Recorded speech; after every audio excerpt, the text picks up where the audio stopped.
हर हर महादेव। जय श्री कृष्णा। राधे राधे। तो प्रिय भक्तों, अभी हमने श्री शिव पुराण के 11वें अध्याय की कथा श्रवण की। इससे आगे की कथा 12वें अध्याय की कथा हम श्रवण करने जा रहे हैं। श्री ब्रह्मा जी से यह कथा सुनकर श्री नारद जी अत्यंत प्रसन्न हुए। उनको नमस्कार करके विनय पूर्वक कहा, प्रभु अब आप मुझे ब्रह्मलोक, विष्णुलोक और शिवलोक का वृतांत सुनाइए। ब्रह्मा जी कहने लगे, हे नारद, मेरे लोक का नाम सत्यलोक है, जिसकी लंबाई 16 करोड़ योजन है। वहाँ पर रत्नों तथा मणियों से भरे पड़े हुए हैं। स्वर्ण मंदिर, उपवन, कुएं, तालाब तथा सुगंधित पुष्पों वाली पुष्प वाटिकाएँ हैं, जहाँ नाना प्रकार के पंछी भांति भांति की बोलियाँ बोलते हैं। भगवान विष्णु लक्ष्मी सहित अपने भक्तों को सुख देते हुए वहाँ निवास करते हैं और सदा सदैव भगवान श्री सदाशिव के ध्यान में मग्न रहते हैं। हे नारद, अब मैं उस लोक का वर्णन करता हूँ जो स्वर्ग से भी ऊपर है और चिंताओं से मुक्त है। उस लोक को स्वामी कार्तिकेय का लोक है। उसका वर्ग 64 योजन है। शोक, मोह तथा माया से रहित है। वहाँ प्रत्येक स्थान पर आनंद ही आनंद है। वहाँ पर लोगों के घर रत्नों से भरे पड़े हैं। वहाँ के स्वामी कार्तिकेय जी हैं, जिन्होंने तारकासुर का संहार किया था। वैसे वह भगवान श्री शिव के पुत्र हैं, मगर स्वयं भी उस पद को प्राप्त करते हैं। षटअक्षर मंत्र का जाप करते हुए वह वहाँ पर भगवान श्री सदाशिव में लीन रहते हैं। इस लोक के ऊपर शक्ति लोक है, जहाँ पर की शक्ति रूपा जगत माता निवास करती हैं। उन्हीं जगत माता श्री शक्ति की कृपा से मैंने सृष्टि की रचना की है। सूर्य और चंद्रमा, इंद्र तथा इन्हीं जगत माता के चरणों का ध्यान करते हैं। वह भगवान सदाशिव को अत्यंत प्रिय हैं। उनके अंशों से ब्राह्मणी और रमा भी उत्पन्न हुई हैं। स्वाहा, स्वधा, सिधा, विश्वा, इंद्राणी इत्यादि भी उन्हीं के अंश हैं। शक्ति लोक अत्यंत आकर्षक व रमणीक स्थान है। उसके कपाट मणियों से बने हुए हैं। उसके विस्तार 28 करोड़ योजन है। वहाँ शक्ति और उनकी सहेलियाँ निवास करती हैं। और शक्ति लोक के ऊपर शिवलोक है, जहाँ पर कि मोह, चिंता, दुख आदि का नाम भी नहीं है। वह करोड़ों सूर्यों के समान प्रकाशमान है। वहाँ के घर मणियों से जड़े हुए हैं। अप्सराएं नृत्य करती हैं और स्थान स्थान पर बाग बगीचे और पुष्प वाटिकाएँ हैं। भगवान श्री शिव के निवास स्थान के निकट उनके भक्तों के भी निवास हैं, जहाँ पर कि उनके 50,000 सेवक निवास करते हैं। वहाँ की पृथ्वी रत्नमयी है। उसका विस्तार 200 करोड़ योजन है। मध्य में एक बहुत बड़ा चिंताहरण मंदिर बना हुआ है, जिसको देखकर मनुष्य के मन में अपने आप भक्ति उत्पन्न होती है। वहाँ पर करोड़ों सूर्य एक साथ ही प्रकाशमान होते हैं। वहाँ की दीवारें हीरों से बनी हुई, खम्भे तथा किवाड़ भी मणियों से बने हुए हैं। उस मंदिर के भीतर एक दिव्य विमान है, जिस पर भगवान श्री सदाशिव विराजमान हैं, जिसके स्वरूप को मैं और भगवान श्री विष्णु भी नहीं जान सके। वहाँ पर भगवान श्री विष्णु की एक शाला है, जिसका नाम धनुलोक है। उसके स्वामी आनंद केंद्र भगवान श्री कृष्णचंद्र जी महाराज हैं और राधिका रानी हैं, जो हर समय अपने श्री कृष्णचंद्र भगवान की पूजा किया करती हैं। 13वां अध्याय। श्री ब्रह्मा जी यह कथा सुनकर श्री नारद जी ने नमस्कार किया और विनय पूर्वक कहा, हे ब्रह्मा जी, आपने सबसे ऊपर शिवलोक का वर्णन किया है। यहाँ पर प्रश्न यह उठता है कि संसार में वह प्रसिद्ध है कि भगवान श्री शिव का स्थान कैलाश है और सत्यलोक और शिवलोक को जाने वाला वह कैलाश पर्वत पर जाता है। अब मैं आपसे यह जानना चाहता हूँ कि जिस भगवान सदाशिव का आपने वर्णन किया है, क्या यह वही कैलाशवासी सदाशिव हैं या कोई दूसरे हैं? नारद जी यह बात सुनकर श्री ब्रह्मा जी प्रसन्न होकर उनकी प्रशंसा करते हुए कहने लगे, हे नारद, मैं तुमसे प्रसन्न हूँ क्योंकि तुम सब कुछ जानते हुए भी संसार के कल्याण के लिए इस प्रकार प्रश्न कर रहे हो। सज्जन पुरुषों का यही काम है। अतः मैं अब तुमको वही कथा सुनाता हूँ, ध्यानपूर्वक सुनो। भगवान श्री सदाशिव पर ब्रह्मा सगुण रूप होकर महेश्वर, जिससे भगवती शक्ति जानकर उनकी अर्धांगिनी बनी हुई जिन्होंने उनकी सहायता से सृष्टि की रचना की है, उनके स्थान पर काशी आनंद वन, ब्रह्मवन इत्यादि हैं। तुम्हें स्मरण होगा कि जब मैंने भगवान श्री सदाशिव की सहायता से प्रार्थना करते हुए अवतार धारण करने के लिए कहा था, तब उन्होंने मुझे वचन दिया था कि समय आने पर ऐसा ही होगा। इसके पश्चात वह अंतर ध्यान हो गए और यथा समय उन्होंने अपना वचन पूरा भी किया। मेरे मनोरथ पूर्ण करने के लिए वह कैलाश पर्वत पर आए और कठिन साधना में लग गए। वही कथा मैं अब तुमको सुनाता हूँ। कपिलपुरी में यज्ञदत्त नाम का एक ब्राह्मण रहता था। यज्ञदत्त विद्या में पारंगत था। उसके एक पुत्र उत्पन्न हुआ जिसका नाम था गुणनिधि। बालक बड़ा बुद्धिमान तथा चतुर था। 8 वर्ष की छोटी सी आयु में उसने बहुत सी विद्याएं सीख ली थीं, परंतु वह कुमार्ग में पढ़कर अपने धर्म और कर्म से भटक गया। वह जुआरी, खेल कूद में संलग्न और गाने बजाने वालों का साथी बन गया। उसने बहुत जल्दी ही अपने पिता की कमाई लुटा दी। उसकी माता उसे रोकती थी, परंतु पुत्र प्रेम के कारण उसके संबंध में उसके पिता को बहुत कुछ न बताती थीं। पुत्र चाहे कितना भी बुरा हो, परंतु माता कभी भी उसका बुरा नहीं चाहती। 14वां अध्याय।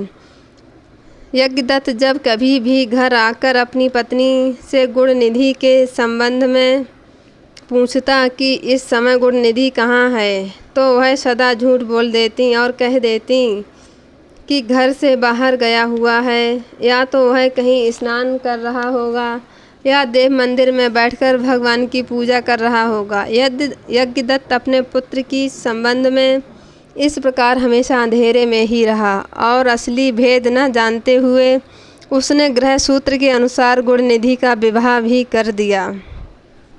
विवाह हो जाने के पश्चात यज्ञदत्त की पत्नी सदा अपने पुत्र को समझाती कि तुम्हारे पिता बड़े धर्मात्मा हैं, महात्मा हैं, अतएव उसके साथ ही बड़े भारी क्रोधी भी हैं। जब उनको तुम्हारे बारे में मालूम होगा तो इसके लिए तुम्हें और मुझे दोनों को ही दंड देंगे। तुम्हारा कुल बड़ा पवित्र है, फिर भी तुम यह बुरे काम क्यों करते हो?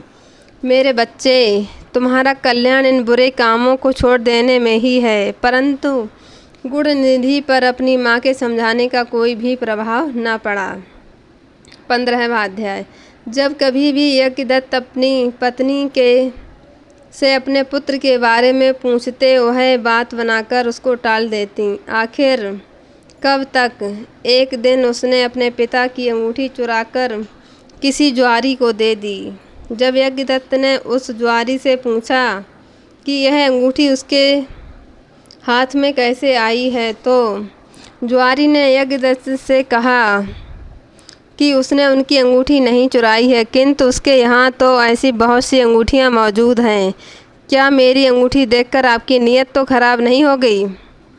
यज्ञदत्त ने जुआरी की बात सुनकर कहा, सुनो लल्ला, यह अंगूठी मेरी है और मुझे राजा के यहाँ से मिली है। तुम झूठ बोलकर इसे अपनी ना बनाओ, परंतु यह बताओ कि यह अंगूठी तुम्हारे पास आई कैसे? यज्ञदत्त की बात सुनकर जुआरी को बड़ा क्रोध आया। उसने गरज कर कहा, जो सच सुनना चाहते हो तो ध्यानपूर्वक सुनो। यह अंगूठी तुम्हारे पुत्र गुणनिधि ने मेरे पास जुए में हारी है। उसने यही अंगूठी जुए में नहीं हारी है, किंतु आज तक जुए में बहुत सा धन चुराकर हारा है। आप कितने ही सज्जन, साधु और धर्मात्मा हैं। आपका पुत्र उतना ही बड़ा बदमाश है। देखना इस बात का है कि आप इतने बड़े विद्वान होते हुए भी आज तक अपने पुत्र की करतूतों को नहीं जान सके। ज्वारी की बात सुनकर यज्ञदत्त मारे लज्जा का बुरा हाल हो गया। वह मारे लज्जा के मुंह ढांपे हुए तथा सिर झुकाए हुए अपने घर की तरफ पहुंचा और घर आते ही वह अपनी पत्नी से पूछा कि गुणनिधि कहाँ है और वह अंगूठी कहाँ है जो कि उस दिन तुमने उबटन करते समय मेरे हाथ से ले ली थी। यज्ञदत्त की बात सुनकर उसकी पत्नी ने उत्तर दिया, वह अंगूठी मैंने यहीं कहीं रख दी थी। अब मुझे यह याद नहीं रहा कि वह कहाँ रखी थी। स्त्री की बात सुनकर यज्ञदत्त ने कहा, तुम झूठी हो। जब कभी भी मैंने तुमसे गुणनिधि के बारे में पूछा तब तुमने मुझे बात बनाकर टालने की कोशिश की है। अच्छा, तुम उस अंगूठी की बात जाने दो और मुझे बताओ कि घर का अन्य बहुमूल्य सामान कहाँ है। न जाने मेरे किन पापों के कारण मेरे यहाँ ऐसा पुत्र उत्पन्न हुआ। फिर जब उसने घर का दूसरा कीमती सामान देखा तो मालूम हुआ कि सभी बहुमूल्य वस्तुएं गायब थीं। इस यज्ञदत्त ने हाथ में जल लेकर पत्नी और पुत्र को तिलांजलि दे दी और एक ब्राह्मण की कन्या से अपना दूसरा विवाह भी कर लिया। 16वां अध्याय। जब गुणनिधि को यह मालूम हुआ कि उसके पिता पर सारा भेद खुल गया है और उसने उसे और उसकी माँ को तिलांजलि दे दी है तो उसको बड़ा दुख हुआ। वह अपनी करनी पर पछताने लगा और भूखा प्यासा एक शिव मंदिर के पास आकर बैठ गया। उस दिन शिवरात्रि का व्रत था। लोगों ने मंदिर में आकर भगवान श्री शिव का पूजन किया और तरह तरह के पकवान तथा खाद्य सामग्री ऊपर चढ़ाई। जब लोग भगवान का पूजन आदि करके भगवान मंदिर में ही सो गए तो गुणनिधि मंदिर के भीतर प्रवेश किया और खाने पीने का सामान उठाकर बाहर की ओर भागा, मगर चलते चलते उसका पैर एक सोते हुए शिव भक्त से टकरा गया। फिर क्या था, उस भक्त के मुंह से चोर चोर का शब्द सुनकर सभी लोग जाग उठे और दौड़ते हुए गुणनिधि का पीछा किया। बहुत से नागरिक भी उन भक्तों के साथ मिल गए। अंत में उन लोगों ने दौड़ते हुए गुणनिधि को पकड़ लिया और सबने मिलकर उसको ऐसा मारा कि वह मर गया। उसके मरने के साथ ही यमदूतों ने आकर उसे घेर लिया और निर्दयतापूर्वक उसे मारने लगे। उधर भगवान श्री शिव ने अपने गणों से कहा, यदि गुणनिधि बड़ा पापी है, दुराचारी है, कुकर्मी है, फिर भी उसने शिवरात्रि का व्रत रखकर जागरण किया है, हमारे पूजन को देखा है, हमारे दर्शन किए हैं, दीपक से लिंग के शरीर पर गिरती हुई छाया को इसने निवारण किया है।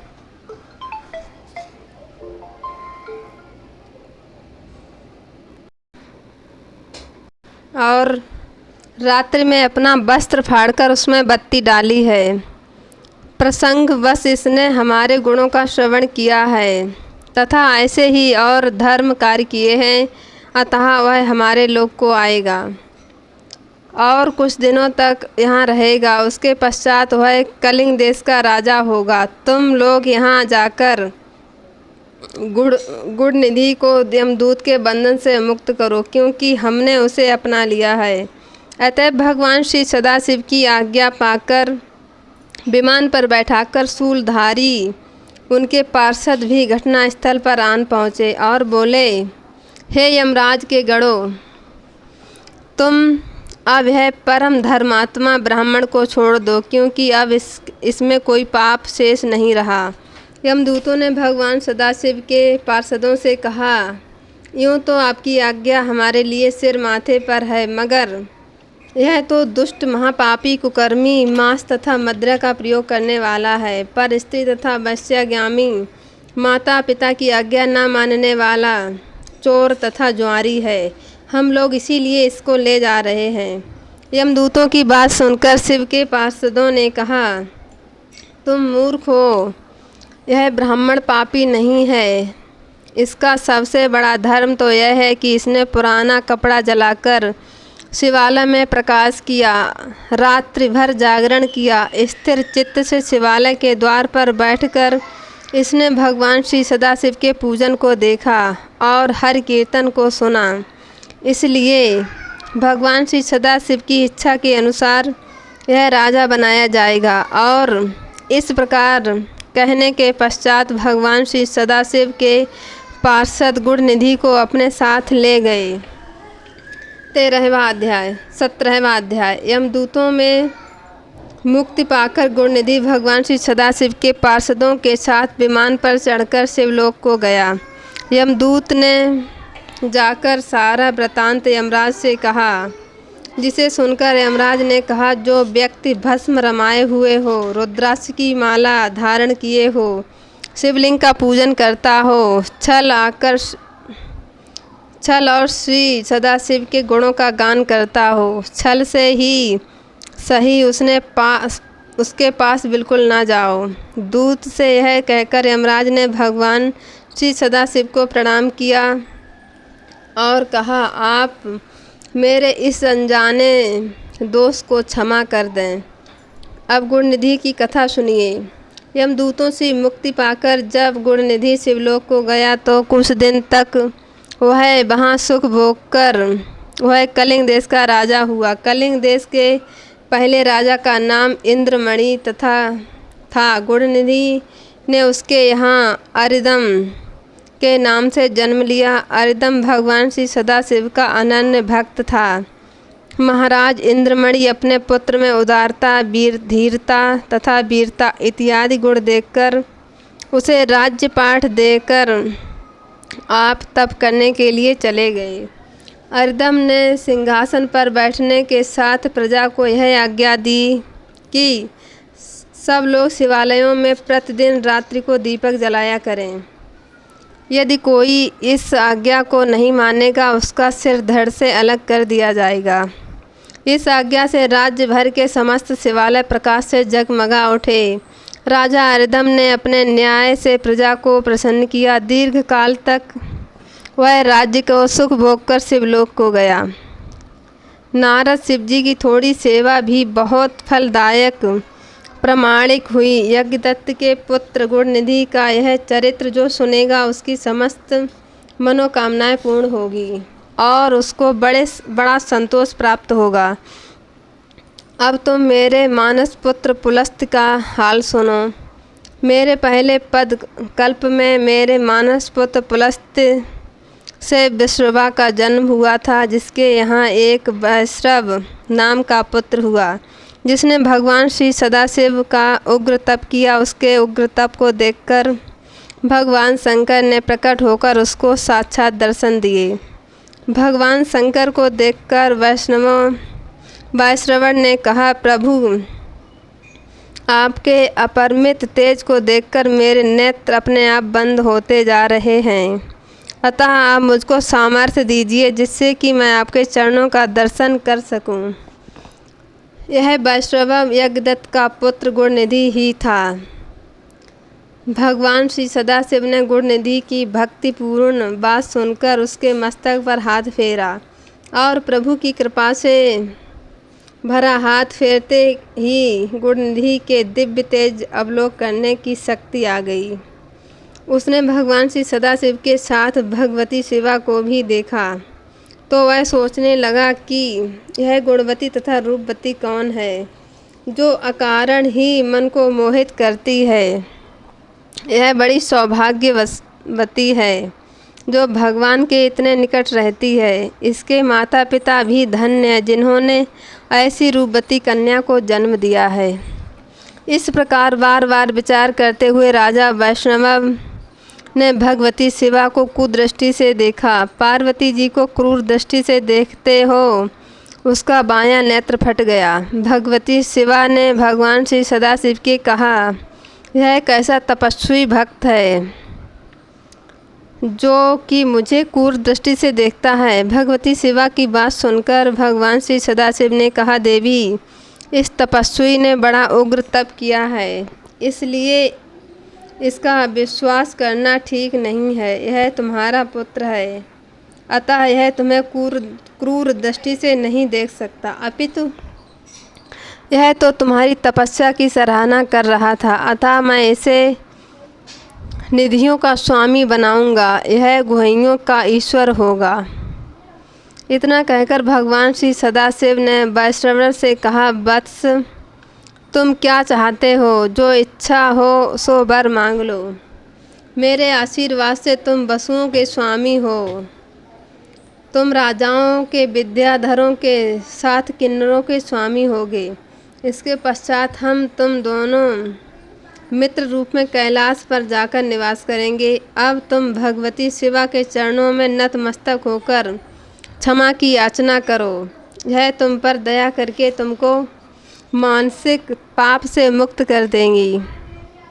इसके पश्चात उन्होंने भगवती शिवा से कहा, पुत्र देवस्य तपस्विनी, इस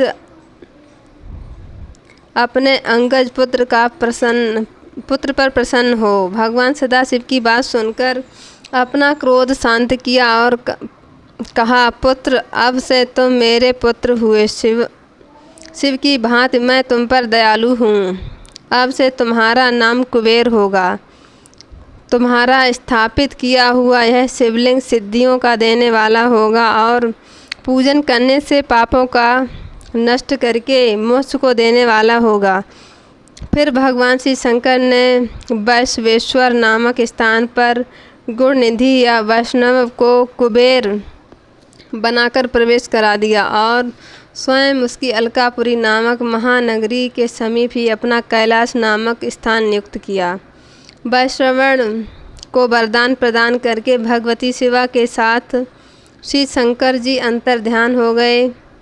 श्री शंकर जी की कृपा से वह अनंत धन रत्नों के स्वामी हुए और अलकापुरी का राज्य प्राप्त करके शिव मित्र के नाम से प्रसिद्ध हुए। हे नारद, गुणनिधि की कथा मैंने तुमको विस्तार पूर्वक सुनाई है, जो सदा आनंद को देने वाली है और तनिक चेष्टा से महान आनंद देने वाली है। गुणनिधि के समान पापी भी बिना इच्छा के भूखा रहने पर शिवरात्रि का व्रत करने वाला समझा गया।